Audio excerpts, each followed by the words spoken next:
اللہ تعالیٰ وبرکاتہ۔ السلام ورحمۃ اللہ تعالیٰ وبرکاتہ۔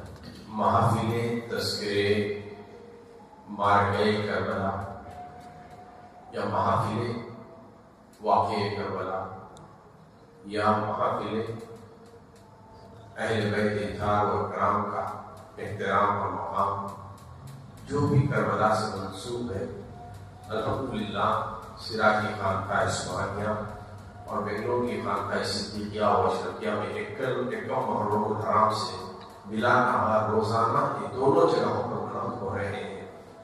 آج اسی نشست کی ساتویں محفل ہے جو میں انشاءاللہ آج شہر سینا میں موجود ہوں۔ اس ساتویں نشست کو میں یہاں مخاطب کر رہا ہوں۔ کل تک بنگلور والے دیگر احباب جو دیکھ چکے ہیں وہ واقعہ اگر آپ سن چکے ہیں تو ترتیب کے ساتھ آ رہا ہوں، اور آج انشاءاللہ میں وہیں سے کنٹینیو کروں گا۔ بنگلور والوں کے لیے آج یہ ٹاپک ان کے لیے ایک کنٹینیوشن رہے گی، اور کل پھر میں بنگلور میں رہوں گا۔ کل وہاں سے آج یہاں جو ختم کروں گا کل وہاں سے پھر شروع کروں گا۔ تو یہ ترتیب ہے انشاءاللہ العزیز۔ شاید سرا میں یہ میری دوسری محفل ہے۔ ایک تو محرم الحرام کو میں تھا، باقی کے 2 3 4 5 6 وہیں پر بنگلور میں تھا۔ ساتھ ہی یہاں پر نصیب ہو رہی ہے انشاءاللہ، جیسے موقع ملتا ہے ویسے کریں گے۔ تو لہٰذا جیسا کہ ہماری ترتیب ہے محافل کا، ہم حصول برکت کے لیے تلاوت کلام پاک سے محفل کا آغاز کرتے ہیں۔ آئیے تلاوت کلام پاک کے لیے میں دعوت سکون دیتا ہوں جناب حبیب اللہ صاحب کو کہ وہ تلاوت کلام پاک سے ہمیں محسوس فرمائیں۔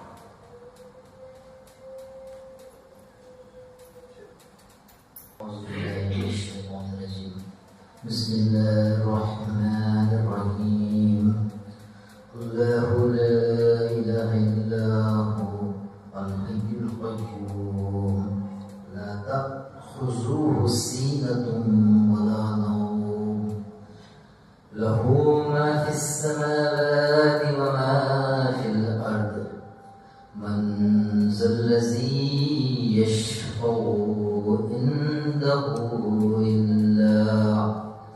إلا بإذنه يعلم ما بين أيديهم وما خلفهم ولا يحيطون بشيء من علمه إلا بما شاء وسع كرسيه السماوات والأرض ولا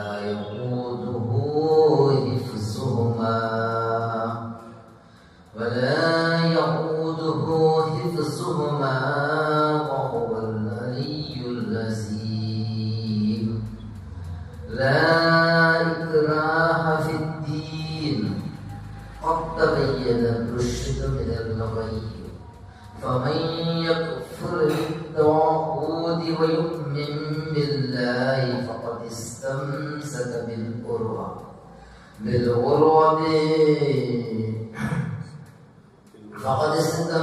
بالعروة الوثقى لا انفصام لها والله سميع عليم آمنت بالله صدق الله العظيم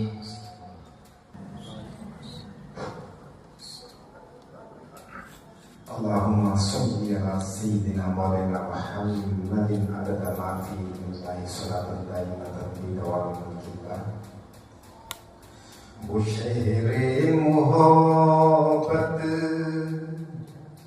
جہاں مصطفیٰ ہے وہی گھر بنانے کو دل چاہتا ہے وہ سونے سے کنکر وہ چاندی سی میٹی نظر میں بسانے کو دل چاہتا ہے جو پوچھا نبی نے کہ کچھ گھر بھی چھوڑا تو صدیق اکبر کے ہونٹوں پہ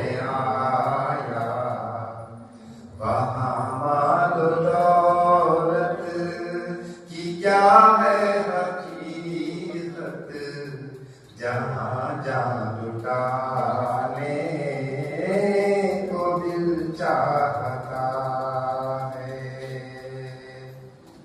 وہ شہر محبت جہاں مصطفیٰ ہے وہیں گھر بنانے کو دل چاہتا ہے. وہ ننھا ساس گھر وہ یہی رگڑ کر یہی کہہ رہا تھا وہ خیمے میں رو کر اے بابا میں پانی کا پیاسا نہیں ہوں میرا سر کٹانے کو دل چاہتا ہے. وہ شہر محبت جہاں مصطفیٰ ہے وہیں گھر بنانے کو دل چاہتا ہے. سبحان اللہ. ستاروں سے یہ چاند کہتا ہے ہر دم تمہیں کیا بتاؤں وہ ٹکڑوں کا عالم. اشارے میں آقا کہ اتنا مزہ تھا کہ پھر ٹوٹ جانے کو دل چاہتا ہے. اشارے میں آقا کہ اتنا مزہ تھا کہ پھر ٹوٹ جانے کو دل چاہتا ہے.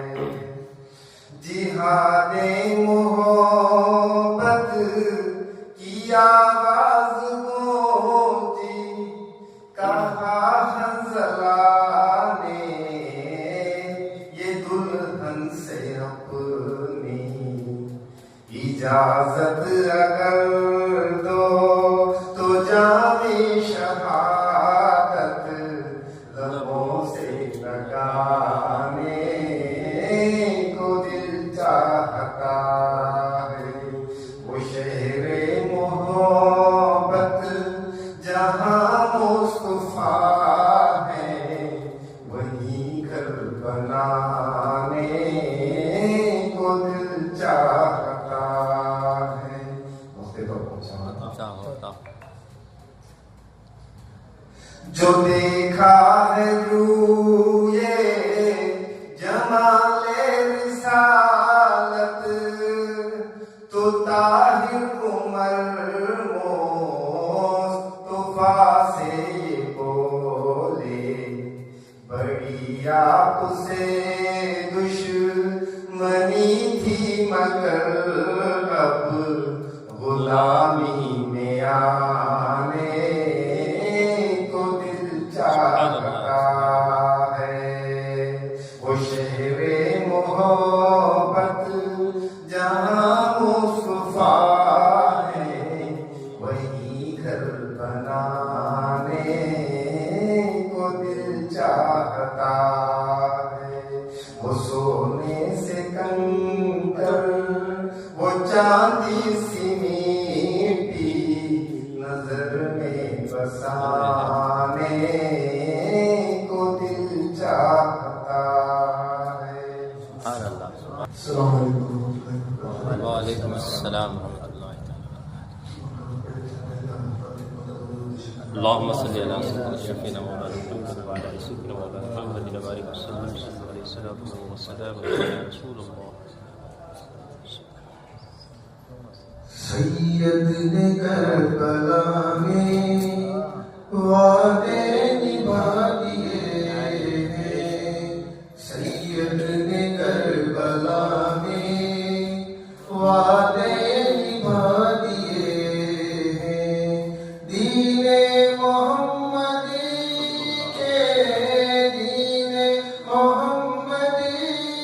کے گلشن کھلا دیے ہیں، سید نے کربلا میں وعدے نبھا دیے ہیں۔ سبحان اللہ۔ بولے حسین مولا تیری رضا کی خاطر، بولے حسین مولا، بولے حسین مولا تیری رضا کی خاطر، ایک ایک کر کے میں نے، ایک ایک کر کے میں نے ہیرے لٹا دیے ہیں، سید نے کربلا میں وعدے نبھا دیے ہیں۔ دین نبی پہ واری اکبر نے بھی جوانی، دین نبی پہ واری اکبر نے بھی جوانی، عباس نے بھی اپنے، عباس نے بھی اپنے بازو کٹا دیے ہیں، سید نے کربلا میں وعدے نبھا دیے ہیں۔ زینب کے باغ میں بھی دو پھول تھے مہکتے، زینب کے باغ میں بھی دو پھول تھے مہکتے، زینب نے وہ بھی دونوں، زینب نے وہ بھی دونوں راہ خدا دیے ہیں، سید نے کربلا میں وعدے نبھا دیے ہیں۔ زہرا کے ناز پالے پھولوں پہ سونے والے، زہرا کے ناز پالے پھولوں پہ سونے والے، کربل کی خاک میں ہو، کربل کی خاک میں وہ ہیرے لٹا دیے ہیں، سید نے کربلا میں وعدے نبھا دیے ہیں۔ سبحان اللہ۔ شبیر ہی کی ایسی پردرد داستان ہے، شبیر کی ایسی پردرد داستان ہے، دل پتھروں کے واللہ، دل پتھروں کے واللہ جس نے بلا دیے ہیں۔ محمد رسول اللہ صلی اللہ علیہ وسلم، سید نے کربلا میں وعدے نبھا دیے ہیں، شبیر کی ایسی پردرد داستان ہے، دل پتھروں کے واللہ، دل پتھروں کے واللہ جس نے ہلا دیے ہیں، سید نے کربلا میں وعدے نبھا دیے ہیں۔ بخشش ہے اس کی لازم سید کے غم میں حافظ، بخشش ہے اس کی لازم، بخشش ہے اس کی لازم سید کے غم میں حافظ، دو چار آنسو رو کر، دو چار آنسو رو کر جس نے بہا دیے ہیں، سید نے کربلا میں وعدے نبھا دیے ہیں، دین محمدی کے گلشن کھلا دیے ہیں، سید نے کربلا میں وعدے نبھا دیے ہیں.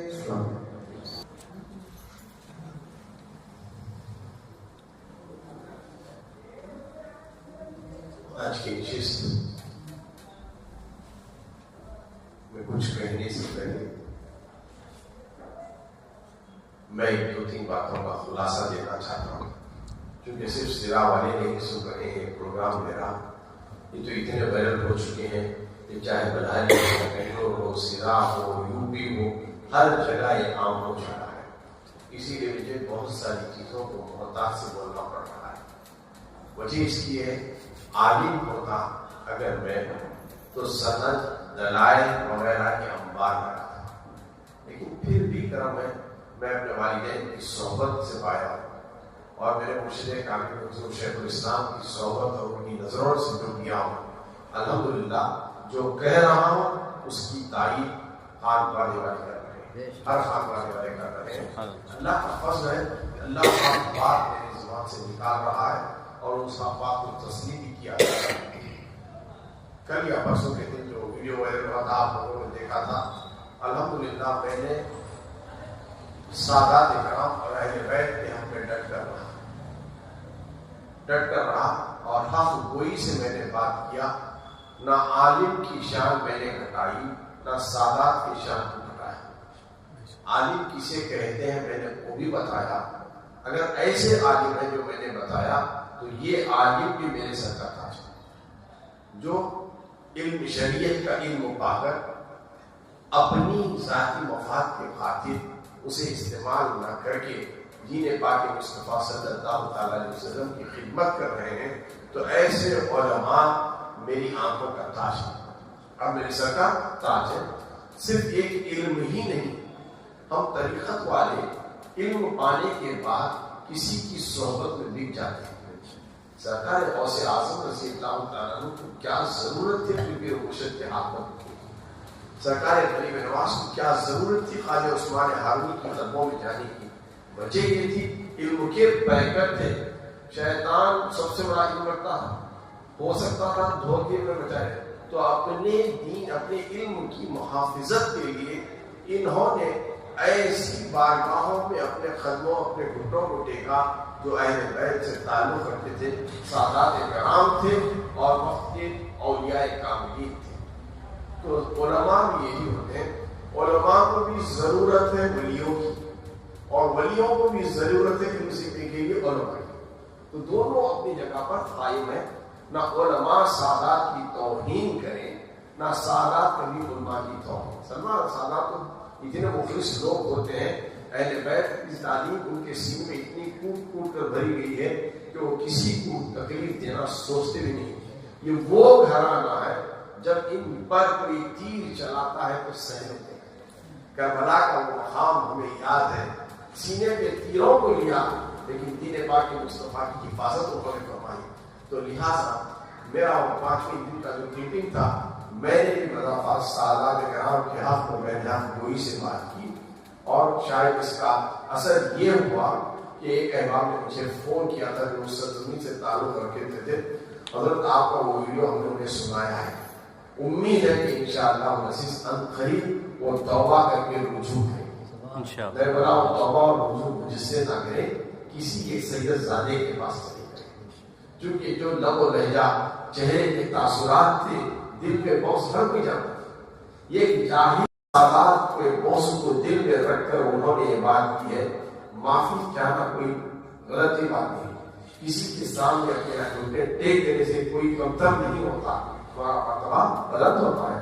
لہٰذا جو سینے میں دل و دماغ میں جن سادات کو تم نے رکھ کر گستاخی کی ہے، انہی کی بارگاہ میں جائیں، انہی سے رجوع کریں اور انہی سے معافی مانگیں. تو کہ میرے سے معافی مانگنے کا سوال ہی نہیں اٹھتا. میں تو علماء کے ساتھ تھا، علماء نے اہل بیت ایک وہ بات. اور یہ سوشل میڈیا ایک ایسی چیز ہے، ہر کوئی اپنی منمانی سے کچھ ڈال دیتا ہے اور کسی نہ کسی کو اس کا جواب دینا پڑتا ہے. میرا معاملہ تو اس ایام میں ایسے چل رہا ہے، روزانہ کوئی نہ کوئی مجھے ویڈیو کے لنک فارورڈ کر رہا ہے اور حضرت آپ کا اس کے بارے میں کیا خیال ہے. یہ عالم ہے، جو اہل بیت کی محبت میں بہت سرشار ہو کر بہت چیزیں بولتے ہیں، لیکن کس طبقے سے تعلق ہے مجھے اس کا یقین نہیں، کیا وہ شیعہ عالم ہے یا رافضی ہے یا سنی ہے، جو بھی ہے۔ اپنی ایک چھوٹی سی کلپنگ مجھے ایک آرٹ میں محسوس ہوئی، بلہاری میں اس کلپنگ کو لے کر بہت شور شرابہ ہو رہا ہے، اور کہنے والے نے یہ کہا مخدوم پاک پہلی محرم سے علم کے نیچے بیٹھ جاتے تھے، علم کو نصب کر کے علم کے نیچے بیٹھ جاتے تھے، لنگر اور صدیق کا اہتمام کرتے تھے، نخارا بجاتے تھے۔ نخارا اور ڈھول میں بہت فرق ہے، میں اس کا خلاصہ دینا چاہتا ہوں۔ جو ڈھول تاشے اس محرم میں بجائے جاتے ہیں، شریعت اسے منع کر رہی ہے۔ نخارا کیا ہے؟ ایک اعلان اور لوگوں کی توجہ اپنی طرف مبذول کرانے کے لیے نخارا۔ یہ بادشاہوں کا وقت کا دور تھا، بادشاہوں کے وقت کا دور تھا، جب اپنا پیغام کچھ عوام الناس کو سناتے تو ان کا جو پیغام لے کر پہنچتا ہے، غلام یا خاصی جو کہ ہو، چوراہے پر آ جاتا ہے تو وہ نخارا بجاتا ہے تاکہ لوگ اس طرف متوجہ ہو جائیں۔ اور سب زمانے میں پتا تھا جب نخارا بجایا جاتا تو کوئی ایک اہم بات ہونے والی ہے، کوئی ایک اہم معاملہ ہے، لوگ اپنے اپنے کاموں کو ترک کر کے فوراً اس طرف متوجہ ہو جاتے تھے۔ بس نخارے کا کام یہی تھا۔ آج بھی کئی بارگاہوں میں نخارے بجائے جاتے ہیں۔ جس سرزمین سے میں اور آپ کرناٹک کی واقف ہے، گلبرگہ کی سرزمین، اس سوگراس میں آگ میں نخارے بجتے ہیں نا، اس کی تقاریب ہے۔ جاؤ سرکار نظام الدین محبوب اولیاء رحمۃ اللہ تعالی کی بارگاہ میں آج بھی نخارا بجایا جاتا ہے، کسی اعلان کرنا ہوتا ہے، اعلان کرنا ہوتا ہے۔ اب ہماری بات کریں گے رمضان کے چاند مائک میں بھی کیا جاتا ہے اور توپ بھی اڑائی جاتی ہے۔ تو بھی اب یہ نہ کہیں توپ تو پہلے زمانے میں اڑائی جاتی تھی، اب اس کا کیا تعلق ہے؟ لیکن لوگوں کی ذہنیت میں بات بیٹھی ہے، جب تک توپ کی آواز کو نہیں سنتے وہ یقین نہیں کرتے کہ چاند جیت گیا ہے۔ تو یہ نخارا وہی چیز ہے، ڈھول الگ چیز ہے، نخارا الگ چیز ہے۔ اب اس چیز کو نخارے کی بات کو لے کر چند بلہاری کے لوگ، چاہے وہ عالم ہے یا کون، کس نے اعتراض کیا ہے پتہ نہیں، کس مسلک کے ہیں مجھے وہ بھی کہنا نہیں ہے، بس میں اپنی بات کو لیتا ہوں۔ مخدوم پاک خود سمنان کے بادشاہ تھے، اس بادشاہی دور میں نخارے بجتے تھے، کچھ اعلان سنانا ہوتا، تو ہو سکتا ہے اب وہ انسان لطائف اشرفی کا حوالہ دے رہے ہیں، مخدوم پاک کا لطائف اشرفی اٹھاؤ، دیکھو اس میں اس طرح لکھا ہے، نخارا بجایا جاتا تھا، علم بنا کر علم کے نیچے مخدوم پاک بیٹھتے تھے، سبیل کا انتظام کرتے تھے، لنگر کا اہتمام کرتے تھے۔ ہو سکتا اس زمانے میں لوگ اپنے اپنے کام میں منتشر ہوتے ہیں، کسی کسی کام کی طرف متوجہ ہوتے ہیں۔ اب جب سبیل اور کھانے کا انتظام ہوگا تو لوگوں کو بلانے کے لیے اس وقت مائک نہیں تھا، اور موبائل کا زمانہ تو تھا ہی نہیں میسج کر کے بلایا جائے، تو لہٰذا نخارا بجایا جاتا تھا، ڈھول نہیں بجا۔ میں خیر یہ کرنا چاہ رہا ہوں سنت اللہ والوں کے لیے، ڈھول نہیں بجایا جاتا تھا، نخارا بجایا جاتا تھا، اور اس میں ثابت ہی نہیں کہ مخدوم پاک اس کی اجازت دی ہے۔ ہاں کسی خادم کو کہتے ہیں تو خادم اپنے انداز میں جا کر اپنی بات کو پیش کرتا ہے، تو لہٰذا علماء بہت محتاط رہیں، انتشار نہ ڈالیں، امت میں انتشار اور گھرانے نہ ڈالیں، اپنے اپنے مسلکوں کے تجوید کے لیے دوسروں کو نیچا دکھانے کی کوشش مت کریں۔ اور اس کلپنگ میں اس بندے خدا نے شیخ الاسلام جیسی شخصیت دی ہے، گچوچا میں یہ بھی بتائیں شیخ الاسلام نے کب کون سی چیزوں کی اجازت دی ہے جو غیر شرعی ہے۔ شریعت میں جو جتنی اجازت دی گئی ہے الحمدللہ اس کو علماء یا اولیاء کاملین رائج کی ہے، یہ ایک چیز۔ دوسری چیز، اب بات ہے تعزیوں پر۔ بتاؤ اعلیٰ حضرت نے تعزیے سے کب منع کیا ہے؟ اٹھا کر دے اعلیٰ حضرت کی تعریف کو۔ تعزیہ کس کو کہتے ہیں پہلے یہ سمجھو۔ تعزیہ اگر میں انگلش میں کہوں تو اسے ماڈل کہتے ہیں۔ تعزیہ کیا ہوتا ہے؟ ماڈل۔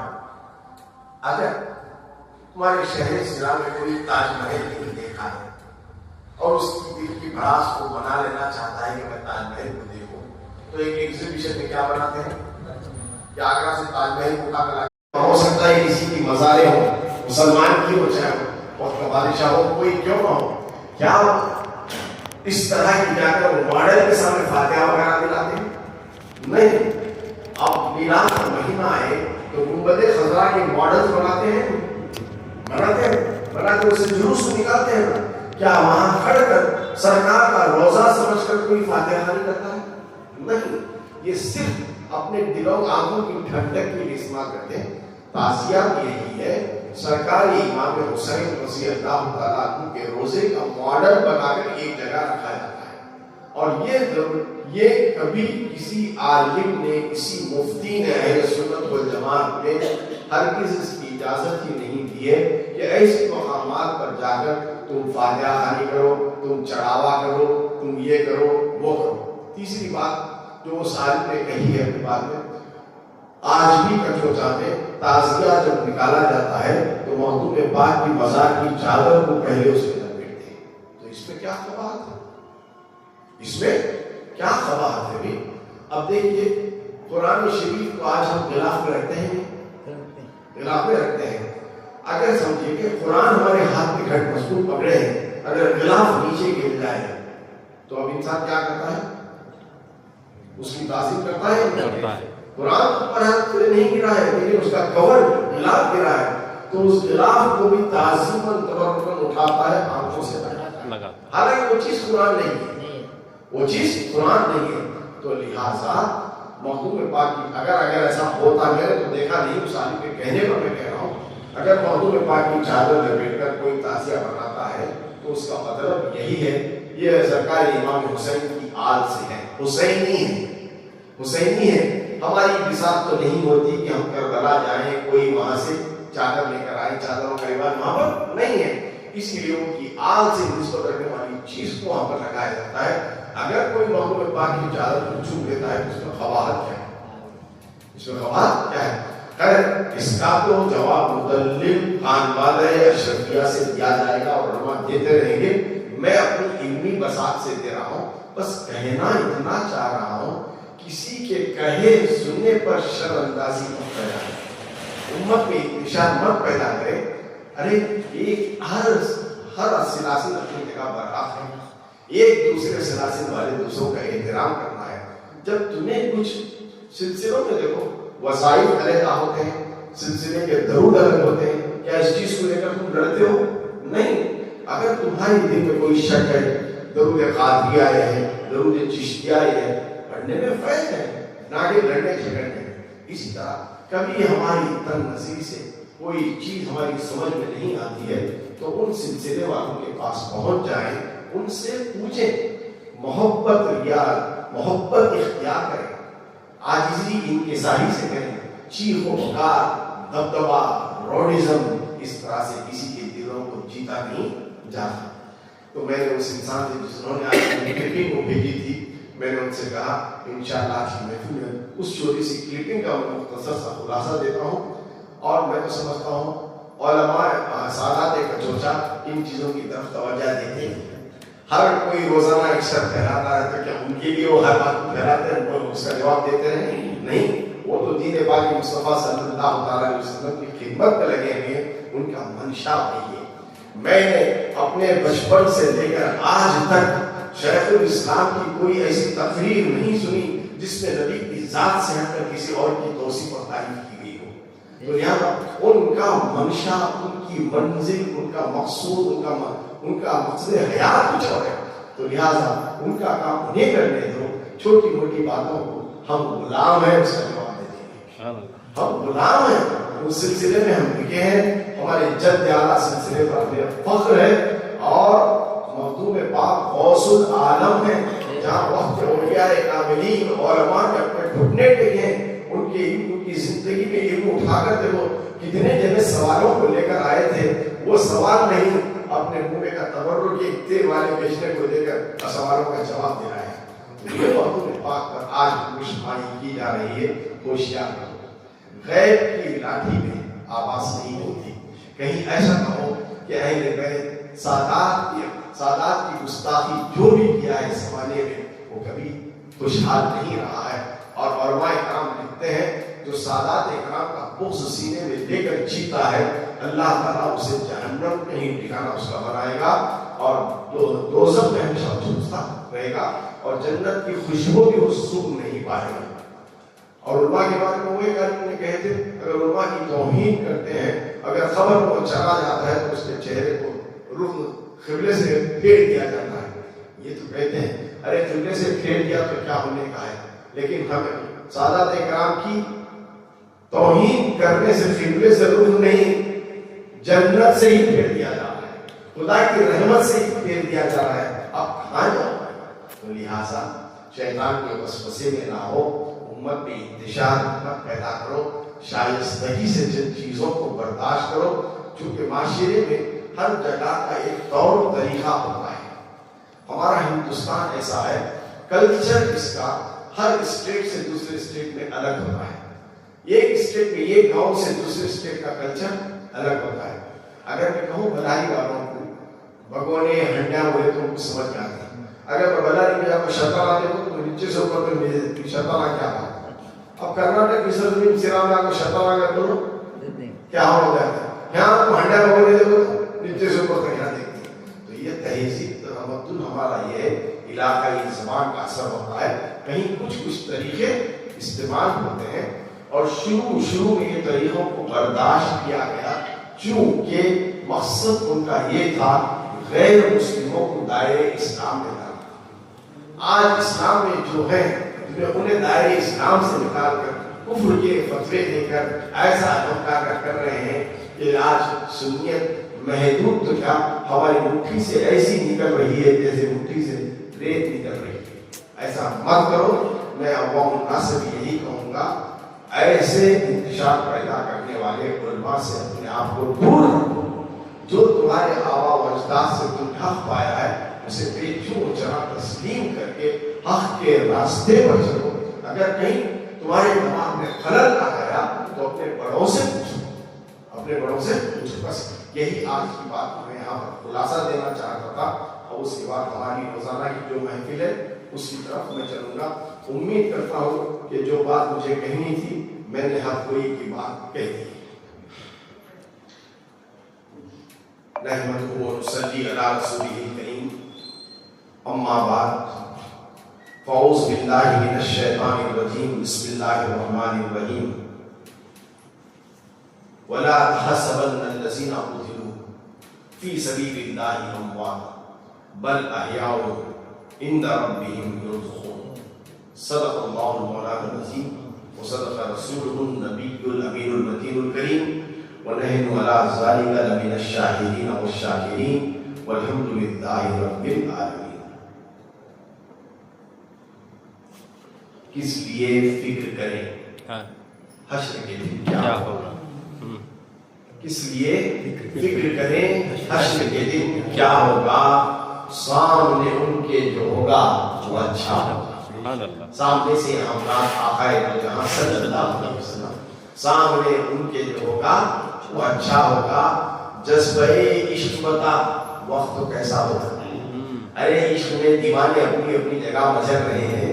اگر سرکار اپنے کرم سے اپنی بارگاہ میں انہیں بلا لے تو وہ وقت کو تصور کرو. جذبہ عشق بتا وقت کو کیسا ہوگا. سامنے جب میرے سرکار کا روزہ ہوگا, سامنے جب میرے سرکار کا روزہ ہوگا. نفسی نفسی کے سوا جب کچھ بھی نہ سجھائی دے گا. روحشہ کہا نفسی نفسی کے سوا جب کچھ بھی نہ سجھائی دے گا. رب حبلی کی صدا کوئی لگاتا ہوگا. رب حبلی کی صدا کوئی لگاتا ہوگا. اے حسین ابن علی تیری شہادت کو سلام. اے حسین ابن علی تیری شہادت کو سلام. اے 72 کربلا کے نفوس قدسیات تمہاری شہادت کو سلام. دین حق اپنا کسی دور میں تنہا ہوگا. دین حق اپنا کسی دور میں تنہا ہوگا. رب نے چاہا تو سبھی دیکھی. یہ میرا ایمان ہے میرے مرشد کے ساتھ پر. اختیار نہیں ہے کہ کچھ لکھیں لیکن میری زبان گونگی ہو جائے تو اس لفظوں کو کہنے سے، تاکہ مرشد کے بات میں تصور میں بات میری زبان سے نہیں نکلتی، اس کو آخری شعر کو بدل رہا ہوں. رب نے چاہا تو سبھی دیکھیں گے قیامت کے دن، ان کے پہلو میں کھڑا مرشد اختر ہوگا، ان کے پہلو میں کھڑا مرشد اختر ہوگا. مسلسل پچھلے 7-6 دنوں سے آپ تذکرے کربلا سنتے چلے آ رہے ہیں. بیچ میں مجھے وقتاً فوقتاً کچھ ٹاپک کو چینج کرنا پڑ رہا تھا حالات کے مد نظر. کہیں کچھ ویڈیو آ جاتی ہے تو کہیں کسی کے سوالات آ جاتے ہیں، اور وہ سوالات کی تشریح دینے میں وقت نکل جاتا ہے. جبکہ ہم نے اعلان کر رکھا ہے کہ 1 گھنٹے کی یہ تقریب رہے گی. آج شاید ہو سکتا ہے تھوڑا تاخیر ہوئی، کیونکہ خلاصہ کچھ اور کرنا چاہیے تھا، وہ کر دیا. اب حقیقت کی طرف میں لوٹنا چاہ رہا ہوں. اگر سرا والے میری پچھلی ویڈیو کو اگر دیکھے ہیں، چاہے وہ فیس بک ہو یا یوٹیوب کو جو بھی ہے، تو کل کی جو بات میں نے کہی تھی، حضرت مسلم بن عقیل رضی اللہ تعالیٰ عنہ جو امام حسین کے قاصد بن کر کوفہ آئے تھے، 20,000 کوفہ والے نے پہلے بیعت ان کے ہاتھ پر کر لی. اس کے بعد یہ کہاں روپوش میں کوفہ میں کسی کو پتہ نہیں چل رہا. ابن زیاد بے چین تھا، جاسوسوں کو پھیلا دیا تھا، لیکن پتہ کہیں نہیں مل رہا تھا.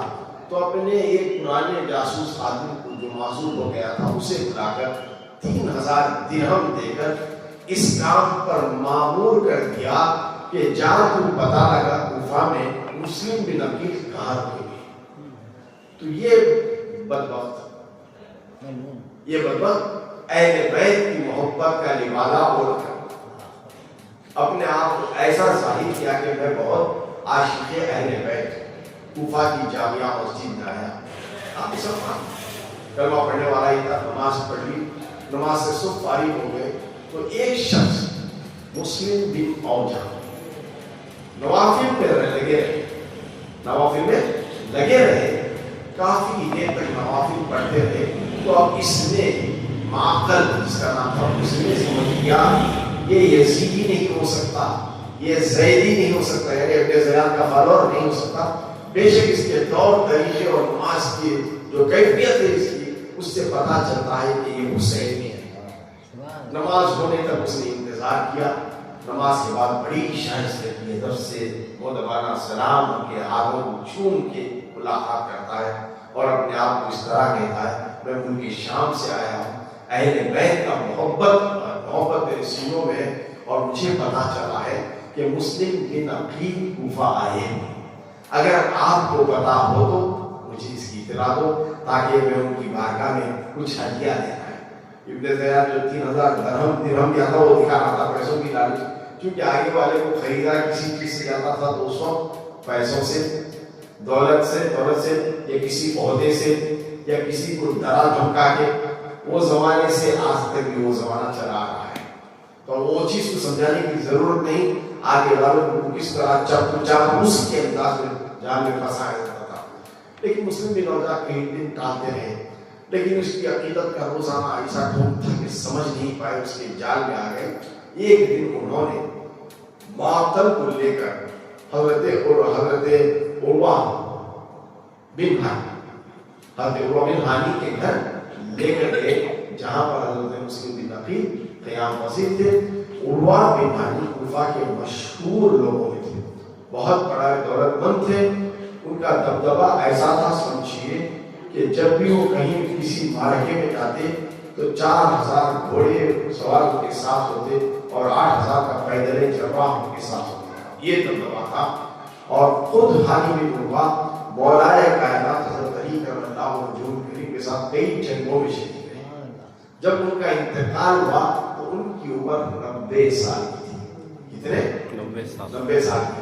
یہ جب سے تاریخ کربلا مجھے سنانے کا ایک جنون سوار ہوا تھا، تب سے ہانی بن عروہ کی ایک محبت میرے سینے میں بھی آ گئی تھی اور اللہ سے دعا کر رہا تھا کہ اللہ زندگی میں کبھی ہانی بن عروہ کے روزے پر بھی مجھے پہنچا دے. اللہ کا کرم ہوا، اللہ نے چنا. اور پچھلے سال ہم نے عراق کی سرزمین پر جب کوفہ نجف وغیرہ کی زیارتوں سے مشرف ہوئے تو ہانی بن عروہ کی بارگاہ میں بھی حاضری ہوئی، جن کے پہلو میں حضرت مسلم بن عقیل رضی اللہ عنہ فرمایا. تو یہ چیز آج میں کہہ رہا ہوں لیکن میرے آنکھوں کے سامنے وہی روزہ وہی منظر کوفہ کا سمایا ہوا ہے. القص یہ حاجی بن عمرہ کے گھر پہنچ گیا اور حضرت مسلم بن عقیل رضی اللہ تعالیٰ عنہ سے ملاقات کی. میں بہت مہیم ہوں, تمہارا بیعت کرنا چاہتا ہوں, میں آپ کو ہدیہ پیش کرنا چاہتا ہوں. حضرت مسلم بن عقیل سادات تھے, اہل بیت تھے. ارے وہ یہ اولیاء اللہ کے بارے میں یہ کہا جاتا ہے اولیاء کی نظروں سے بچو وہ خدا کے نور سے دیکھتے ہیں. اللہ خدا کے نور سے. ارے ان کی آل ایسے کئی اولیاء اللہ گزرے ہیں جو آنکھوں سے دیکھتے تو سامنے والے کا کیا تھا کچھ جان لیتے تھے. کوئی خنجر چھپا کے آتا اندر تو وہ بھی بتا دیتے تھے, کوئی زنار پہن کر آتا تو وہ بھی بتا دیتے تھے. تو لہٰذا حضرت مسلم بن عقیل کی آنکھوں سے وہ نہیں چھپا, پھر بھی صبر کی, چونکہ یہ صبر کے قافلے سے منسلک تھے. یہ صبر والا خاندان تھا اہل بیت کا. صبر کیے, تحفہ اس کا نہیں دیے, ٹکرا دیے. البتہ وہ مسجد ہوا تو کوئی ایک خادم وہاں پر تھا, اس نے وہ تحفہ دے دیا, لیکن مسلم بن عقیل نے نہیں دیا. اور روزانہ صبح سویرے آ جاتا, رات تک آنے والے جانے والوں کی سب خبر رکھتا. یہ جاسوس کارا پوسی والے کا کام ہی رہتا, کیا بولتے نہیں سب برابر نکال کر رکھے رہتے. شام ہماری سیدھا کی بات ہے, دن بھر یہ کٹے کو وہ ہوٹل کو وہ چپارے کو سرکل کو سب بیٹھنے کا سب کریکشن کرنے کا. رات ہو گئی تو وہی بی بی سی کے پاس نہیں رہتی نیوز, ایسی نیوز لے کر ہے نا, وہاں کوئی ہے یا اور پھیلانے والی باتیں یہ سب چیز ہوتی ہے. میں صرف ایک مثال دے رہا ہوں, ہر جگہ یہی, ہر جگہ کہا یعنی جاسوس ہر جگہ ہے. جاسوس سرزمین ٹیپو سلطان ہے, سرزمین ٹیپو سلطان ہے. کہ سرکار ٹیپو سلطان رحمۃ اللہ تعالیٰ علیہ کی بارگاہ میں جاسوس نہیں تھا, وقت کا غدار تھا. کون؟ میر صادق.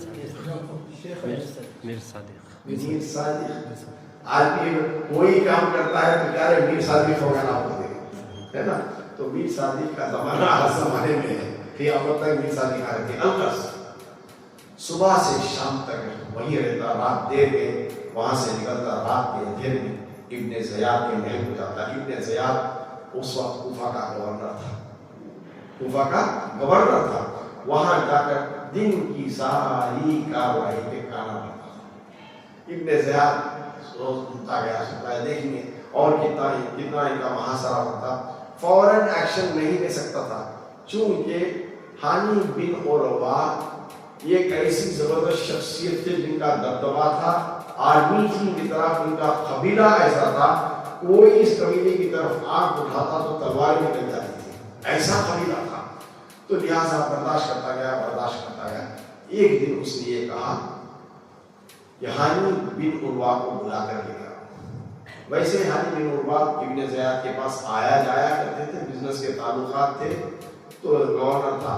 لیکن کبھی اپنی زبان پر میں نے اپنے گھر میں مسلم بن عقیل کو پناہ دے رکھی ہے یہ نہیں کہا.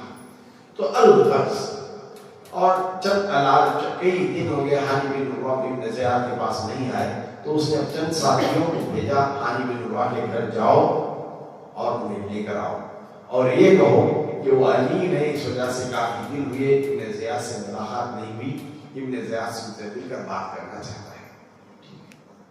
آئے, چونکہ بات تھی صرف بات کی, اسی لیے تنہا نکلے ابن زیاد کے پاس. حانی بن عروہ تنہا نکلے, اس کے محل میں گئے. جیسے اس کے محل میں گئے, ابن زیاد کی زبان پر بدبختانہ کلمات نکلے. آؤ حانی بن عروہ, تمہاری قوم تمہیں یہاں کھینچ کر لائی ہے. یہ سننا تھا, اچانک چکرا گئے. ارے آج تک ایک دوستی کی بات چلتی تھی, تجارت کی باتیں چل رہی تھی, گورنمنٹ کے جو کام کاج کی بات ہوتی تھی وہ چلتے تھے. آج اچانک اس کے دماغ میں کیسا شیطان سوار ہوا, یہ باتیں کہہ رہا ہے.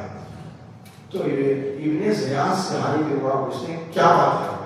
بولتے ہیں اے حانی بن عروہ, کیا تم نے اپنے مکان میں مسلم بن عقیل کو پناہ دے رکھی ہے. تو حانی بن عروہ ٹال مٹول کر کے کہہ دیتے ہیں کہ نہیں. کبھی کبھی حالانکہ حق تک انہیں کے گھر میں تھے, لیکن کسی اچھائی کی خاطر جھوٹ بولنا، کسی اچھائی کی خاطر جھوٹ بولنا. اور یہاں کا اہل بیت کے بچاؤ میں انہوں نے کہا تو ہانی بن عروہ کو آپ جھوٹا اور کذاب نہیں کہہ سکتے. انہوں نے اہل بیت کی شان میں کہیں ان پر ظلم زبردستی نہ ہو پائے، اسی لیے انہوں نے کہا نہیں. تو اب ابن زیاد پردے کے پیچھے جو اس کا خادم معقل کھڑا ہوا تھا، معقل کو آواز دی، معقل باہر ہے. معقل کا باہر آنا تھا. ہانی بن عروہ سمجھے کیا چاہتی اور ان کے آنکھوں سب چیز کہنے لگا کس طرح یہ میٹھی جال بچھا کر ساری باتوں کو سامنے لیا. اور ابن زیاد تیش میں آ جاتا ہے، ہاں میں نے ہانی بن عروہ کہتے ہیں ہاں میں نے مسلم بن عقیل کو پناہ دے رکھی ہے، میں نے انہیں نہیں بلایا، وہ میرے گھر وہ میرے مہمان بنے. ہمارے قبیلے کا دستور ہے آئے ہوئے مہمان کی عزت کرنا ہے، اور وہ تو اہل بیت ہیں، ان کی عزت تعظیم اور توقیر کرنا یہ میرا فرض ہے. تو ابن زیاد کا پوچھتا ہے گرم ہو کر کہاں ہے ان کو میرے حوالے کرو. تو ہانی بن عروہ کہتے ہیں خدا کی قسم ہے ابن زیاد، اگر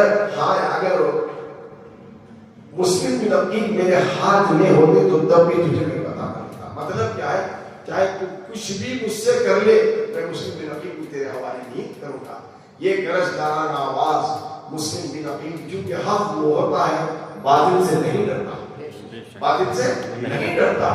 حق و صداقت کے ساتھ خدا کو خوش کرنے کے لیے، نبی اور ان کی آل کو خوش کرنے کے لیے، ان کی محبتوں کو پانے کے لیے، ان کی شفاعت کو اسے محشر پانے کے لیے حق وہی سے ڈٹے رہے. تو ابن زیاد کو اور پیش آیا، ہاتھ میں پکڑی تھی جو عصا کے مقابل تھی، اٹھائی اس نے گلے پر زور سے مارا، گال پھٹ گیا، ناک پھٹ گئی، خون رسنا شروع ہو گیا، قبروں پر سارا خون آ گیا، قبروں پر سارا خون آ گیا. تو اسی اسنا میں پاس سے ایک خادم ٹھہرا ہوا تھا، اس نے تلوار نیچے کی. وہ تلوار لینے کی بہت کوشش کی لیکن خادم نے اس تلوار کو چھین لیا، اور دوسرے وہاں کے حکام جو تھے انہوں نے ہانی بن عروہ کو پکڑ لیا. اب ابن زیاد نے کہا کہ اب کیا کروں، یہ بڑا شاطر تھا، بڑا چالاک تھا، چانکیہ جسے بولتے نا، وہ خلق تھا. تو اس نے کیا کہا، اب یہ ابن زیاد حکم دیتا ہے کہ ہانی بن عروہ کو قید خانے میں بند کر دیتے ہیں. اب ہانی بن عروہ ابن زیاد کے پاس گئے ہیں، گھر والوں کو پتا چلا، قبیلے والوں کو پتا چلا. کافی دیر ہوئی نہیں آئی تو ایک افواہ ایسی اٹھی کہ ابن زیاد ہانی بن عروہ کو قتل کر دیا، ہانی بن عروہ کو قتل کر دیا. یہاں تک تو آپ نے سن رکھا تھا کل تک کی کلپنگ میں. چونکہ آج کا میں ڈائریکٹ اسٹارٹ کرتا، اگر بنگلور ہوتا تو سمجھ پاتے، سرا تھا شاید نہ دیکھے ہوں کوئی، اسی لیے تھوڑا مجھے بیک گراؤنڈ کا خاکہ کور کرنا پڑا. اب یہ افواہ جیسے ہی اٹھی، حضرت ہانی بن عروہ کے بھائی عمرو بن نجار زیدی اپنے قبیلے کے جنگجوؤں کو لے کر تلواروں سے لیس فوراً غصے کی حالت میں نکلتے ہیں اور ابن زیاد کے محل کا محاصرہ کرتے ہیں. ابن زیاد کو اپنی موت آنکھوں کے سامنے نظر آنے لگی، لیکن یہ شاطر تھا، کہاں میں گزرتا. اس نے قاضی شریعہ بنایا. قاضی شریعہ ایسا تھا، اس کی بات پر سارے کوفہ والے اعتماد کرتے تھے. اس نے قاضی سے کہا ابن زیاد، اے قاضی شریعہ، میرے ان دو لوگوں کے ساتھ جاؤ، دیکھو وہ تمہیں بتائیں گے ہانی بن عروہ زندہ ہے، ہانی بن عروہ زندہ ہے. بس تمہیں دیکھ کر اس کی تصدیق، یہ جمع ہوئے ہیں نا لوگ محل کا محاصرہ ہے، ان سے کہنا ہے، انہیں منتشر کر دینا ہے، یعنی واپس بھیج دینا ہے. اچھی حالت میں کچھ بات چیت کے لیے ابن زیاد بلا رکھا ہے، ایسی باتوں میں پھسلا کر قاضی شریعہ کو بھیجتا ہے. اور جو ساتھی تھے جو جاسوس تھے، جانتے تھے قاضی. اب آئے اور ہانی بن عروہ قاضی کو دیکھ کر کہا، اے قاضی شہر، ابن زیاد نے میرے ساتھ یہ سلوک کیا ہے، میں زخمی ہو گیا، علیل تھا، گال پھٹ گیا ہے، ناک پھٹ گئی، خون رس رہا ہے، میری قید خانے میں یہ حالات کر دیے. کسی بڑی قوم نے میرے قبیلے کے 10 احباب کو جا کر سنا. وہ ابن زیاد کا کام تمام ہے. اب وہ قاضی تھا، جاسوس کھڑے تھے، مجھے بھی کہنے سے منع کیا تھا، تو پھر کہا ٹھیک ہے اب آپ مجھے میں جا کر معاملہ ایک رفع دفع کروں گا۔ اب جیسے ہی جیل خانے سے آتا ہی اپنے ساتھ پکڑ لیتا ہے، قاضی جا کر انتشار والی بات نہیں کرنا ہے، عہدے کا لالچ، ورنہ تمہیں قاضی شرح سے برخاست کر دوں گا، عہدے کا لالچ، مال پتا سب دیتا ہے۔ اب قاضی شہر محل کے اوپر جا کر عمروں سے مخاطب ہوتے ہیں، قبیلے والوں سے مخاطب ہوتے ہیں، ابن زیاد کچھ اہم میٹنگ کے لیے ہانی بن عروہ کو بلایا ہے، میں دیکھا ہوں وہ صحیح سلامت ہے، علیم ہے، تھوڑا علیم ہے کہ رشک نہیں کر رہے ہیں، وہ حفاظت میں ہیں، آپ اطمینان رکھ کر واپس چلیں۔ تو قاضی کی اس بات کو سن کر عمرو اپنے سارے قبیلے کو لے کر وہاں سے منتشر ہو جاتے ہیں۔ اب بات وہاں تک ختم نہیں ہوئی، اب سوچ رہا تھا کہ اب مسلم بن عقیل کو کہاں کیسے لاؤں، چونکہ ہانی بن عروہ تو ہاتھ میں آ گئے ہیں، ہاتھ میں آ گئے ہیں، اب مسلم بن عقیل انہی کے گھر میں بنا لیے ہوئے ہیں، اب میں کیسا لاؤں؟ ادھر کئی دن ہو گئے، ہانی بن عروہ گھر واپس نہیں آئے، مسلم بن عقیل کوئی پلان سوچا گیا، میں مہمان بن کر آیا ہوں اس گھر میں، میری خاطر میزبان کو تکلیف دی جا رہی ہے، میزبان کو تکلیف دی جا رہی ہے، خبر مل چکی تھی کہ ہانی بن عروہ کو تکلیف دی جا رہی ہے، ان سے بدسلوکی کی گئی ہے، مسلم بن عقیل سے کوئی بات چھپی نہیں تھی، انہوں نے ایک دو دن صبر کیا، بعد میں اپنے جو ساتھی تھے تقریباً 400-500 کو لشکر لے کر ابن زیاد کے محل کا محاصرہ کر، ابن زیاد کے محل کا محاصرہ کر لیا گیا۔ یہ میں خاکہ اس لیے بتا رہا ہوں کوئی واقعہ نگاری نہیں ہے، چونکہ اسلام کی تاریخ کو پیش کرنا ہے ہمیں، میں ویسے حالات کو پیش کروں گویا آپ کی نظر کے سامنے اب ہو رہا ہے، آپ بیٹھے بٹھائے ایک پکچر کی طرح دیکھ رہے ہیں، اس طرح ملوث کرو کہ کوئی چیز چھوٹنے نہ پائے، کوئی چیز چھوٹنے نہ پائے، کوئی کھلا نہ رہ جائے بات میں۔ تو عمرو بن عروہ کا بات جب چلتی ہے تو یہاں سے ہانی کے گھر میں تھے، تو مشہور ہو چکا تھا، پھر اس کے بعد جو معاملہ آیا، اب جب حضرت مسلم بن عقیل ابن زیاد کے گھر کا حوض کا محاصرہ کر لیے، تو ابن زیاد 30-40 آدمیوں کو اپنے خاص آدمیوں کے محل کے اوپر پہنچایا، پیغام دے کر جاؤ، ڈراؤ، انہیں دھمکاؤ، کسی کو لالچ دو، زمین کا، پیسوں کا، اگر وہ نہیں سنتے ہیں تو اتنا ڈرو، ملک شام سے یزید کا لشکر نکل پڑا ہے، عنقریب وہ تمہارے اوپر ٹوٹ پڑے گا، کتنی عورتیں تمہاری ہوں گی کہ بیوہ ہو جائیں گے، کتنے بچے ہی تمہارے یتیم ہو جائیں گے، تمہارے گھروں کو ضبط کر لیا جائے گا۔ آج معاملہ دیکھو یوپی کی طرف ہمیں سمجھ میں آ رہا ہے، چیز ہمارے ہوتے ہوئے ضبطیں ہو رہی ہیں، نہ مساجدیں ہماری ہیں، نہ مدارس ہمارے ہو رہے ہیں، نہ خانقاہیں ہمارے ہو رہے ہیں۔ ڈر خوف کا ایک ماحول جب آج کی دنیا میں پیدا کیا جا سکتا ہے تو اس وقت کرنا کوئی بڑی بات نہیں تھی، بات آسانی سے سمجھ میں آنے والی ہوتی ہے۔ تو انہوں نے ڈرایا، دھمکایا، اب قبیلے کی عورتیں آئیں، اس خوف سے اپنے اپنے شوہروں کو، بھائیوں کو، بیٹوں کو زبردستی بلا کر لے کر چلے گئے۔ اب صرف تقریباً 200-300 احباب رہ گئے حضرت مسلم بن عقیل رضی اللہ تعالیٰ عنہ کے ساتھ۔ اب مسلم بن عقیل باقی سب چلے جانے کے بعد مسلم بن عقیل رضی اللہ تعالیٰ عنہ سوچ پڑ گئے کہ اب کیا کروں۔ اسی اسنا میں مغرب کی اذان ہوتی ہے، اسی اسنا میں مغرب کی اذان ہوتی ہے۔ مسلم بن عقیل جتنے ساتھی رہ گئے تھے، 100-200 جتنے تھے، ان کو لے کر کوفہ کی جامعہ مسجد میں پہنچ گئے، کوفہ کی جامعہ مسجد میں پہنچ گئے، پہنچ کر نماز مغرب کی امامت کی۔ ان کی ابتدا میں جتنے بچے تھے 100-200 ٹھہرے، لیکن سلام پھیر کر کیا دیکھتے ہیں کہ کوئی نہیں، سب موت کا ڈر، خوف ایسا بٹھا دیا ابن زیاد اپنے ساتھیوں کو لے کر کہ اس خوف کے عالم میں تمہارے گھروں کا محاصرہ کر لیا گیا ہے، تمہاری تجارت گاہوں کا محاصرہ کر لیا گیا ہے، سب کچھ گورنمنٹ اپنے ہاتھ میں چھین لے گی، یہ ڈر اور خوف ہے۔ سب نماز کی حالت میں کھڑے تھے، سب بھاگ گئے، تنہا مسلم بن عقیل رضی اللہ تعالیٰ عنہ رہ گئے۔ اب سوچو، جس مسلم بن عقیل رضی اللہ تعالیٰ عنہ منت سماجت وعدے کر کے بلائے گئے، اور ان پر ایک تو نہیں 20,000 کوفیوں نے بیعت کی، اور یہ عالم ہے کہ کوفیوں کی جان، کوفیوں کے لیے مشہور ہے یہ وعدہ وفا نہیں ہے۔ وعدہ وفا نہیں کرتے.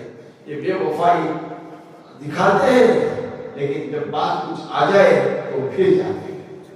چاہے ڈر خوف لالچ کا ہو, پیسوں کا ہو, عہدے کا ہو, زمین کا ہو, موت کا ہو, بیوی بچوں کا ہو, یہ خوف جب آ جاتا ہے تو کوئی بھی اپنے کو سوچتا ہے. تو یہی معاملات ان کے ساتھ چلا. اب مغرب کے بعد حضرت مسلم عقیل کوفہ کی گلیوں میں نکلتے ہیں.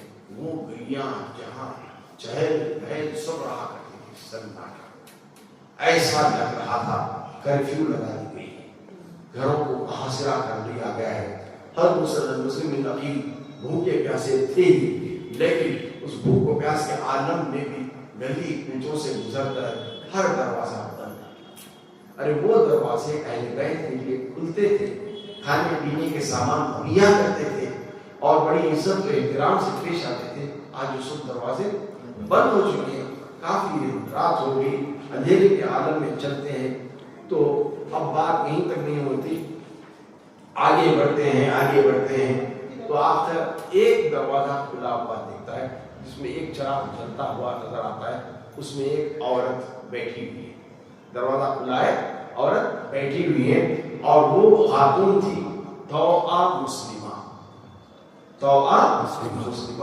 ان ناموں کو یاد رکھو, کم از کم ہماری ایک روحانی چیز کو ہم طاقت دلائیں اور ان باتوں کو ذہن نشین ہم اپنے آل اولاد کے ذہنوں میں ڈالیں تاکہ انہیں مارکے معراج, مارکے کربلا قدم بقدم انہیں یاد ہو. کوئی ان سے پوچھا کہ کربلا کیا ہے تو ہمارے بچے یہ نہ کہیں کہ جو کہ شربت کی عید ہے, کھچڑے کی عید ہے, بدھی کی عید ہے, ایسا نہ کہیں. وہ بچوں کے ذہنوں کو احتیاط پیوست کیجیے. یہ باتیں آگے والوں کو انہوں نے وہ ایمانی حرارت کے ساتھ واقع کرنا. کیوں نہ ہو, علی اصغر جیسا معصوم بچہ شہید ہو سکتا ہے تو اس سے کم تر بچہ اور کون ہو سکتا ہے. علی اصغر کی مثال کو سامنے رکھ کر ہمارے بچوں کے سینوں میں اسلام کی تعلیم اتاریے, تاریخ اسلام کو پڑھیے اور انہیں سنائیے. یہ چیز ہوتی ہے. الغرض خاتون توعہ مسلمہ کے گھر جاتے ہیں, سلام کرتے ہیں تو وہ پریشان ہوتی ہے. کون ایسا انسان ہے جو بات کرنے سے پہلے سلام کر رہا ہے؟ تو حضرت مسلم عقیل فرماتے ہیں میرے نام جان نے یہ سکھایا ہے السلام قبل الکلام, بات کرنے سے پہلے سلام کیا کرو. تو پانی پوچھتے تو پانی لا کر دیتے, وضو کے لیے پانی دو, میں وضو بنا کر نماز پڑھوں. جب تک وہ نماز پڑھتے وہ کھانا پکا دیتی ہے. مہمان تھے, کونیں بھی نہیں جانی تھی. جیسے ہی نماز پڑھتے ہیں, نماز سے فارغ ہوتے ہیں, کھانا پیش کرتے ہیں تو حضرت مسلم عقیل منع کر دیتے ہیں, کھانے سے منع کر دیتے ہیں. بولتے ہیں بات کیا ہے؟ نہیں مجھے بھوک نہیں ہے, ڈال میں روک کر خاموش کرتے ہیں. رات بھر بے چینی کے عالم میں گزارتے ہیں, بے چینی کے عالم میں گزارتے ہیں اور نوافل میں مجبور ہو جاتے ہیں حضرت مسلم عقیل رضی اللہ تعالیٰ حتیٰ کہ صبح ہوتی ہے, رات میں تھوڑا نیند کا غربہ ہوتا ہے تو سرکار دو عالم صلی اللہ علیہ وسلم سجدے آقا حضرت مسلم عقیل رضی اللہ تعالیٰ کے خواب میں آتے ہیں اور کہتے ہیں بیٹا ان قریب تم میرے پاس آنے والا. اشارہ سمجھ گئے تو سمجھ گئے شہادت کا جام مجھے قریب نوش کرنا ہے. سمجھو کہ کسی قیدی کو صبح میں پھانسی دینا ہے تو بھوک کی گھر کھاتا گیا ہوں, فکر میں ہو جاتا ہوں. تو یہ بات تھی شہادت کے جام کی فکر میں نہیں, لیکن شہادت کے جام کو پینے کے لیے مستعد ہے. یہ وہ شہید وہ ہوتا ہے, شہید کا قطرہ زمین پر گرنے سے پہلے رب کا جلوہ اسے محسوس ہوتا ہے اور رب پوچھتا ہے اس کی بارگاہ میں جب شہید کو پیش کیا جاتا ہے تو اے بتا تو کیا چاہتا ہے؟ اے اللہ میں کچھ بھی نہیں چاہتا ہوں, مجھے زندگی دے, پھر میں دنیا میں جاؤں, جہاد کروں تیرے نام پر, پھر مسلمان جو تیرے جلوے میں مزہ ہے, نہ دنیا کی دولت میں وہ مزہ ہے, نہ دنیا کی رضاؤں میں وہ مزہ ہے, نہ جنت کے نعموں میں مزہ ہے, کسی میں میں مزہ نہیں دیتا ہوں. تیرے جلوے سے میں اتنا مسرور ہو چکا ہوں کہ وہ جلوہ مجھے بار بار نصیب ہوا ہے. تو مسلم بن عقیل اس جوش میں رات بھر عبادت میں لگے رہے، کچھ کھائے پیے نہیں. صبح پھر نماز سے فارغ ہوتے ہیں تو پھر وہ بیوی جس کا نام میں نے لیا توعہ مسلمہ، وہ بھی کہتے ہیں حضرت اپنے رات میں کچھ نہیں کھایا، کم از کم صبح میں تو کھا لیجیے، صبح میں تو کھا لیجیے حضرت آپ فرماتے ہیں لیکن مجھے بھوک نہیں ہے. کہتے ہیں ایسے مجھ سے کیا غلطی ہوئی، آپ ہیں کون ہے تو بتائیے. تو حضرت مسلم بن عقیل اس توعہ مسلمہ سے کہتے ہیں میں اہل بیت سے تعلق رکھتا ہوں، جناب محمد رسول اللہ صلی اللہ علیہ وسلم کی آل سے ہوں. کوفے والوں نے مجھے یہاں پر بلایا، امام حسین کے بھیجنے سے میں یہاں آیا ہوں. 20,000 کوفیوں نے میرے ہاتھ پر بیعت کی، آج سب منہ پھیر لیے ہیں، ابن زیاد کے جھانسے میں آ گئے، کوئی آج مجھے ٹہرانے اور مہمان نہیں بنا رہا ہے. تو وہ عورت اندر جاتی ہے، بستر بچھاتی ہے، پانی رکھتی ہے، غذائیں رکھتی ہے، ادب و تعظیم کے ساتھ قدموں پر گر جاتی ہے. میں اہل بیت کا دامن بھرنے والی ہوں، اہل بیت کا دامن بھرنے والی ہوں. اس کی مہمان نوازی سے مسلم بن عقیل خوش ہوتے ہیں اور دعائیں دیتے ہیں. الغرض ادھر صبح ہوتی ہے، رات دیر میں توعہ مسلمہ کا بیٹا گھر آتا ہے، کسی اجنبی کو گھر میں دیکھ کر پوچھتا ہے تو توعہ مسلمہ کہتے ہیں یہ مہمان رسول صلی اللہ علیہ وسلم ہے، اہل بیت کے مسلم بن عقیل ہیں جو میرے گھر میں پناہ لیے ہیں. تو خاموش ہو جاتا ہے، کچھ نہیں کہتا. صبح ابن زیاد اعلان کرا دیتا ہے. کیا اعلان کراتا ہے؟ جو کوئی مسلم بن عقیل کے ٹھکانے کا پتہ بتا دے گا اسے بہت مالا مال کر دیا جائے گا، فلاں فلاں عہدہ دے دیا جائے گا. یہ وہ چیز کہہ کر بہت عہدے کرتا ہے. اب یہ بیٹا مسلم بن توعہ مسلمہ کا بیٹا جب باہر آیا تو ہوس اس کی آنکھوں میں رچ بس گئی. تو اس نے اپنے ساتھی کو لے کر ابن زیاد کو پیغام پہنچا دیا کہ توعہ حضرت مسلم بن عقیل میرے گھر میں قیام لیتے ہیں. اتنا سنا تھا. ابن زیاد اپنے فوجیوں کو بھیجتا ہے، وہ آتے ہیں، توعہ مسلمہ کا گھر کا بیرا کر لیتے ہیں.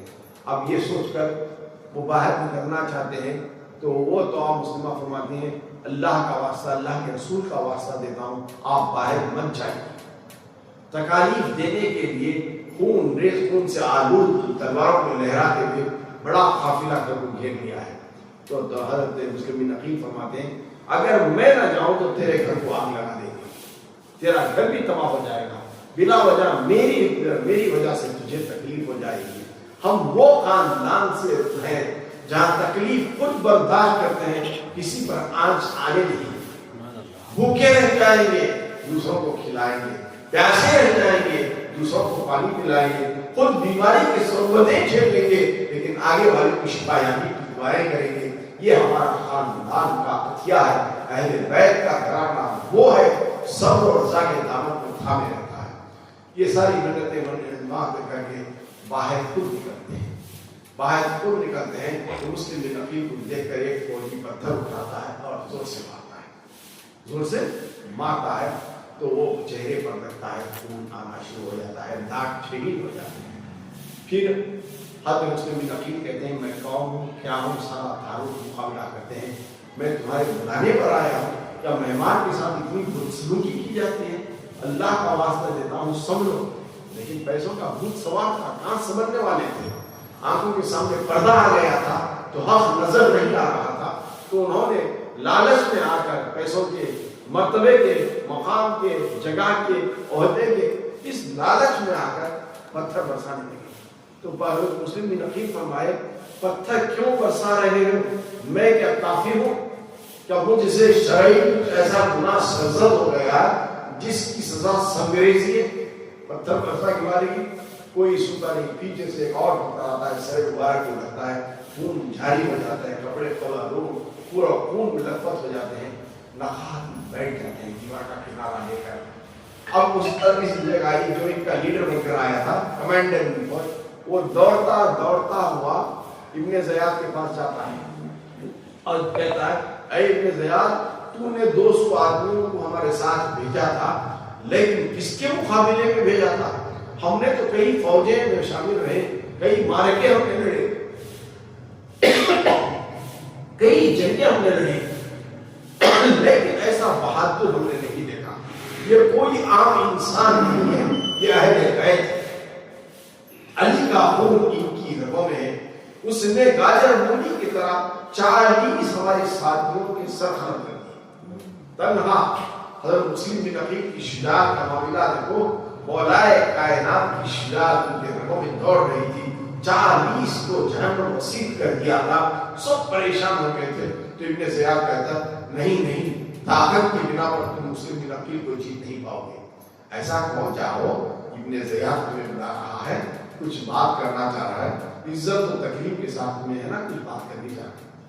تو مسلم بن عقیل کو جب یہ پیغام آ کر وہ سناتا ہے تو مسلم بن عقیل کہتے ہیں اور کتنا دھوکہ دو گے, اور کتنا دھوکہ دو گے. میں سمجھتا ہوں حالانکہ اتنے زخمی ہو گئے تھے تو یہ لوگ جو آئے ہوئے تھے گھوڑے پر لاد کر مسلم بن عقیل کو ابن زیاد کے محل میں لے کر جاتے ہیں.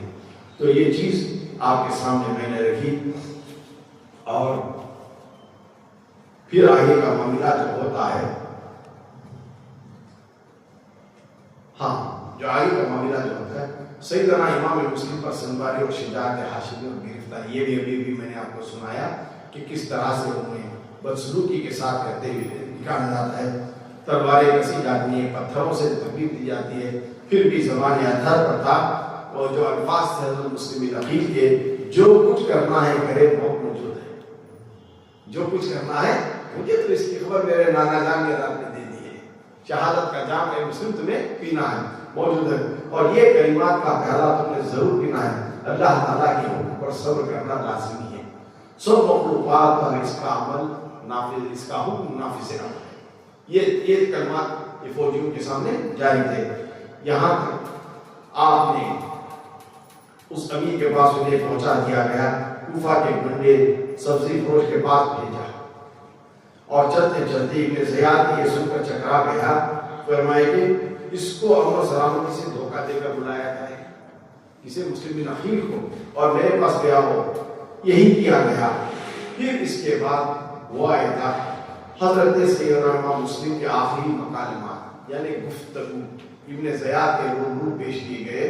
تو حضرت مسلم بن عقیل کس طرح مخاطب ہوئے, وہ چیزوں کو میں سناتا ہوں.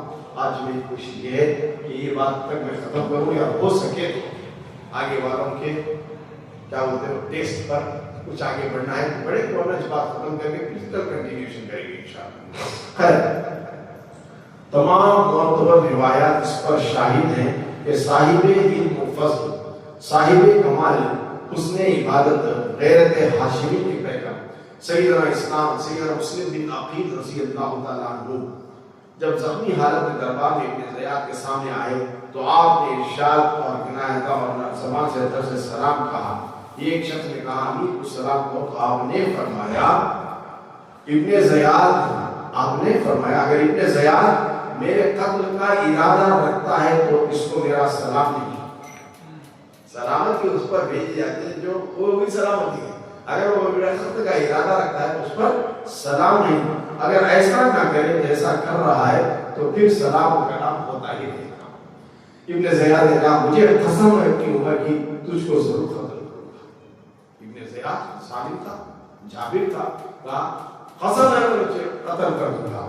سیدنا امام مسلم نے فرمایا میں قتل ہونے کے لیے بلوایا گیا, میں موت سے نہیں ڈرتا. وہ کون جوان مرد ہے ہمارے قبیلے میں جو موت کو پسند نہیں کرتا, موت کو گلے لگانے کے لیے شیر خار بچہ بھی تیار رہتا ہے, جوان اکبر بھی تیار رہتا ہے, عباس علم بردار بھی راضی ہوتے ہیں, قاسم ابن حسن بھی راضی ہوتے ہیں, حر بھی راضی ہوتے ہیں. ہر کوئی حسین کی والا کٹ مٹ میں کر شہید ہونے کے لیے بہت شدت سے انتظار کر رہے ہیں. سیدنا امام مسلم نے فرمایا ابن زیاد نے کہا لوگوں میں آخر تم نے یہ تفرقہ ڈالا. اب الزام لگاتا ہے لوگوں کو, حالانکہ حقیقت تفرقہ ڈالنے والا ابن زیاد اور اس کے ساتھ ہی تھے. امام مسلم نے فرمایا یہ الزام غلط ہے, یہ الزام غلط ہے. یہاں کے لوگوں نے ہم کو دعوت دے کر بلایا, تب یہاں آئے تو لوگوں میں تو انصاف کے ساتھ حکم اور کتاب اللہ اور سنت رسول پر عمل ہو. ابن زیاد نے کہا اس کا حقدار یزید ہے اور میں حقدار ہوں. کریڈٹ اپنے لینا چاہ رہا ہے, لوگوں میں یہاں سنت کا طریقہ اختیار کیا ہے، حق پر معامل ہے، ہاں یہ سب یزید اور میری وجہ سے، جبکہ یزید شریعت کے خلاف ہے، شراب، کباب، زنا، جوا، سٹا، ایک سے چار سے زائد شادیاں، نہ جانے کیا کیا رواجوں کو شریعت کی دھجیاں اڑا کر اس نے کی تھی، اور پھر ابن زیاد کہہ رہا ہے کہ ہماری وجہ سے شریعت پر گامزن ہے، یہ ہو ہی نہیں سکتا۔ یزید نے اور تم نے فتنہ مچایا اور اتحاد کو برباد کیا۔ کون کہتے ہیں؟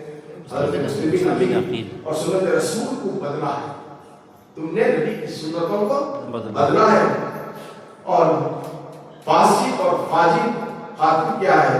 امیر المومنین ہونے کا حقدار ہے۔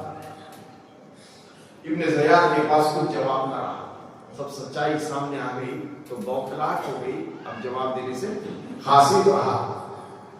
برسر عام قتل کیا جائے گا، کہنے لگا تم کو برسر عام قتل کیا جائے گا، پہلے ہی کہہ چکے تھے میں قتل ہونے کے لیے آیا، شہید ہونے کے لیے میں آیا ہوں۔ سیدنا امام مسلم نے فرمایا تو میری موت سے پہلے میری چند وصیتیں ہیں، اگر تم اس کو سن لو۔ کہنے لگا ہاں ضرور بیان کریں، مرنے والا ہے، کیا سناتا ہے سنانے دے، کہیں پھانسی کو چڑھنے والے کو وقت دیا جاتا ہے، وہ تجھے کیا ہے سنا جائے گا۔ پہلی بات، جب سے کوفہ آیا ہوں 700 درہم مجھ پر قرض ہے۔ کون کہتے ہیں؟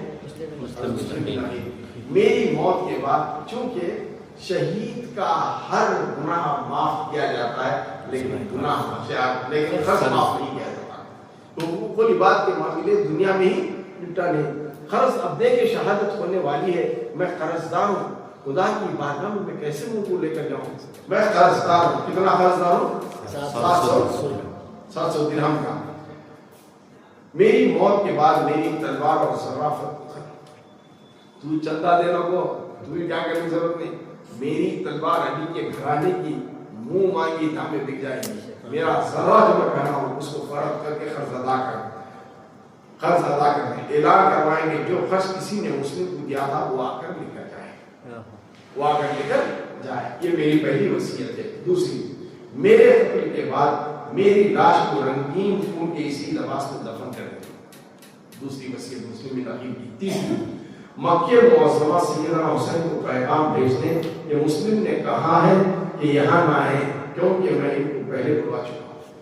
چونکہ جب علی بن عروہ کے گھر میں تھے 20 لاکھ لوگوں نے بیعت کر چکی تھی تو آنے کا مقصد کامیاب ہو گیا تھا، کسی وجہ سے سرکار امام حسین نے انہیں بھیجا تھا، تو انہوں نے قاصد کے ذریعے پیغام بھیج چکا تھا، اے امام حسین آپ آ جائیں، راہ ہموار ہے، آپ کے ہاتھ پر بیعت کریں گے، یزید فاسق فاجر کی بیعت قبول نہیں کریں گے۔ قاصد پہنچ چکا تھا، لیکن اب قاصد تک کیسے پیغام پہنچاؤں؟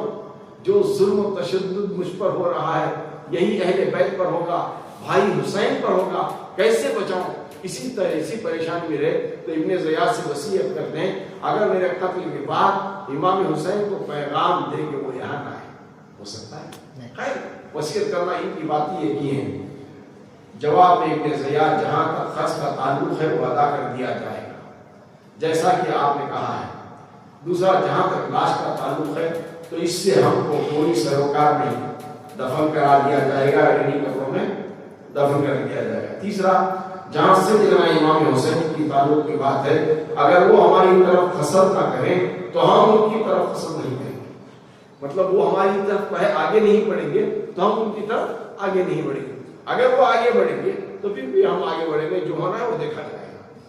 قارئین نے دیکھا کہ سیدنا امام مسلم بن عقیل رضی اللہ تعالیٰ عنہ نے کسی جرأت مندانہ، حقیقت پسندانہ اور قوت ایمانی ہاشمی کا ابن زیاد ظالم گورنر کوفہ کے ساتھ کلام فرمایا، باوجود یہ کہ آپ زخموں سے چھو ہیں اور شہادت کا وقت قریب ہے، لیکن بہتر صبر و رضا نے یہ ثابت کر دیا کہ جان دے دوں گا لیکن دین نبوی کے خلاف خاطران اقدام نہیں کیا جائے گا۔ پھر سیدنا امام حسین رضی اللہ تعالیٰ عنہ اسی مقصد پر قائم رہے، جان دی تو دی ہوئی اسی کی ہے، مگر حق یہ ہے کہ حق ادا نہ ہوگا۔ اب سیدنا امام مسلم بن عقیل رضی اللہ تعالیٰ عنہ کی شہادت عظمیٰ عنوان ہوتی ہے۔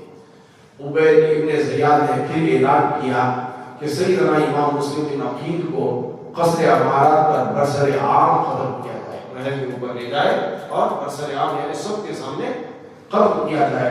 آ کر دیکھو کوئی حکومت یزید کی اگر خلاف ورزی کرتا ہے تو اس کے ساتھ یہی انجام ہوتا ہے، اس کے ساتھ یہی انجام ہوگا۔ باہر بڑی تعداد میں لوگ جمع تھے، کیا ہو رہا ہے مسلم بن عقیل کے ساتھ دیکھنا چاہ رہے تھے، مجبور تھے ابن زیاد کے ظلموں سے، یزید کے لشکر کے دبدبے سے، یہ خوف کے عالم میں وہاں جمع ہو گئے تھے۔ آخر کار ابن زیاد نے یہ شقی غزنی یعنی سخت دل انسان کو جس کا نام تھا بیکر بن احمدان الحمری ملعون کو کہا کہ قصر عمارت کی بلندی پر لے جا کر ان کو تلوار سے مار دو۔ سیدنا مسلم بن عقیل رضی اللہ تعالیٰ عنہ ظالم حکام کے دیے ہوئے بالائی منزل پر لے جانے لگا، اوپری منزل پر، تو آپ کے زبان مبارک پر الفاظ قرآن جاری تھے، تلاوت قرآن جاری تھے۔ اے اللہ، اس کا معنی اے اللہ تو ہمارے ان کے درمیان فیصلہ فرما، بے شک تیرا فیصلہ سب سے بہتر ہے۔ یہ وہ قوم ہے جس نے دھوکہ دیا اور جھوٹ بولا ہے، دھوکہ دیا ہے، جھوٹ بولا ہے۔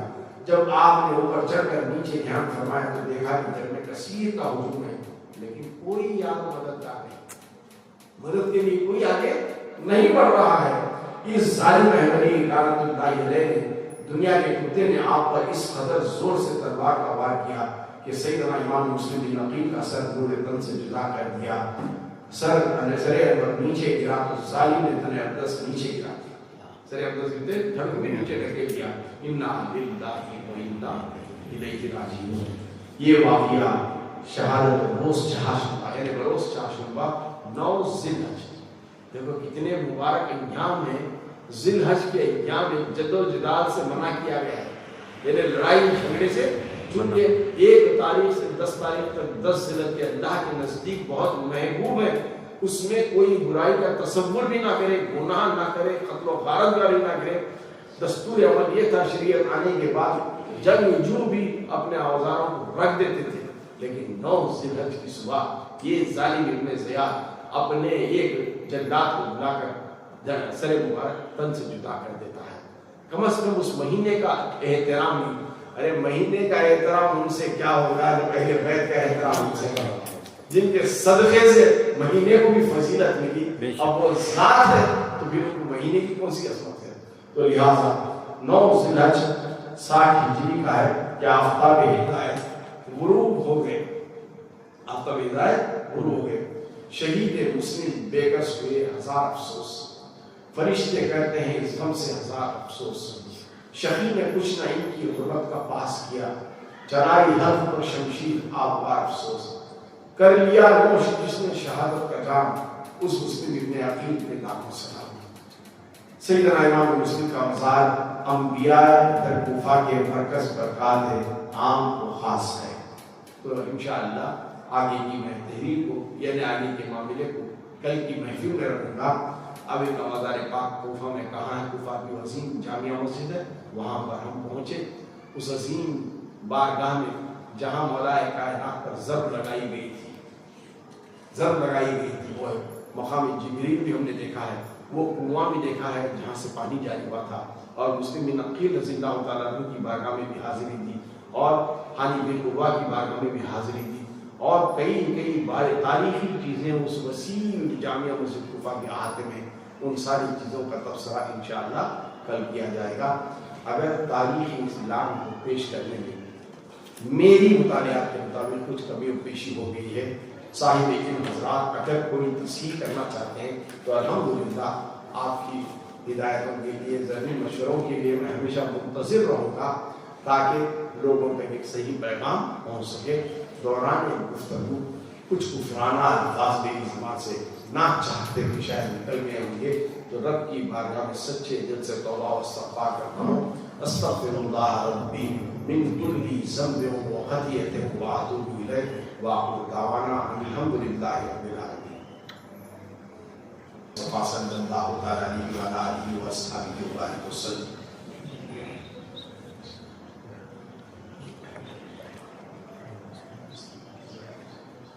السلام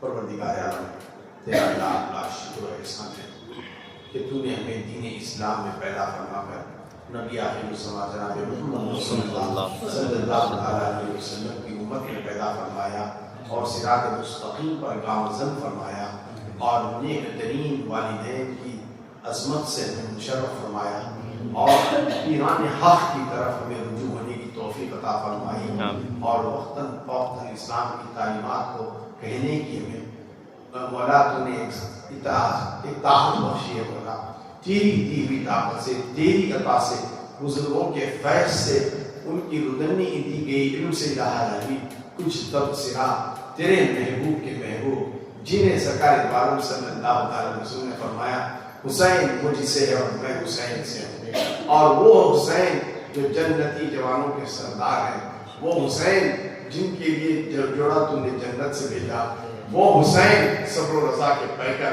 صبر و رضا کا ہمالیہ، اپنے 72 نفوس قدسیات کے ساتھ تجھے راضی کرنے کے لیے مولا قرآن کی اس آیت کو الہ العالمین صحیح کر دیے جس میں کہا گیا صلاۃ مدد حاصل کرو صبر اور صلاۃ سے، صبر اور صلاۃ سے۔ ساری زندگی صبر انہوں نے کیا مولا، مدینہ چھوڑنا پڑا انہیں، صبر کیا، نانا جان سے دوری ہونے کا موقع آیا، صبر کیا، امی جان سے دوری ہونا پڑا، صبر کیا، بھائی حسن سے دور ہونا پڑا، صبر کیا، اصحاب سے دور ہونا پڑا، صبر کیا۔ ارے وہ مدینے کی سرزمین دنیا کے ہر کونے سے وہاں آنے کا جو منتظر رہتا ہے، اس مقدس سرزمین کو چھوڑ کر جانا ہے، صبر کر رہے ہیں۔ ریاض الجنہ جیسے مقام کو چھوڑ کر جا رہے ہیں، صبر کر رہے ہیں۔ وادیوں اور فضاؤں میں جس میں مصطفیٰ جان رحمت صلی اللہ علیہ وسلم انہیں اپنے کاندھوں پر لے کر گھما کرتے تھے، ایسا صبر کر رہے ہیں۔ پروردگار یہی نہیں، جب وقت امتحان آیا تو بھائی حرم بردار عباس کے بازو کر گئے، صبر کیے، جھنڈا سینہ چھلنی کر دیا گیا، صبر کیے۔ جوان بیٹے کے لاش کو ہم شبیہ مصطفیٰ صلی اللہ علیہ وسلم حضرت علی اکبر کو اپنے ہاتھوں سے لاش کو اٹھاتے ہیں، صبر کرتے ہیں۔ بھائی حسن کے بھائی بیٹے قاسم کو شہادت پا کر اپنے ہاتھوں میں لے کر آتے ہیں، صبر کرتے ہیں۔ حر کی شہادت ہوتی ہے، صبر کرتے ہیں۔ حتیٰ کہ معصوم علی اصغر کے گلے پر جب تیر پڑتا ہے، شہادت نصیب ہوتی ہے تو اس پر بھی صبر کرتے ہیں۔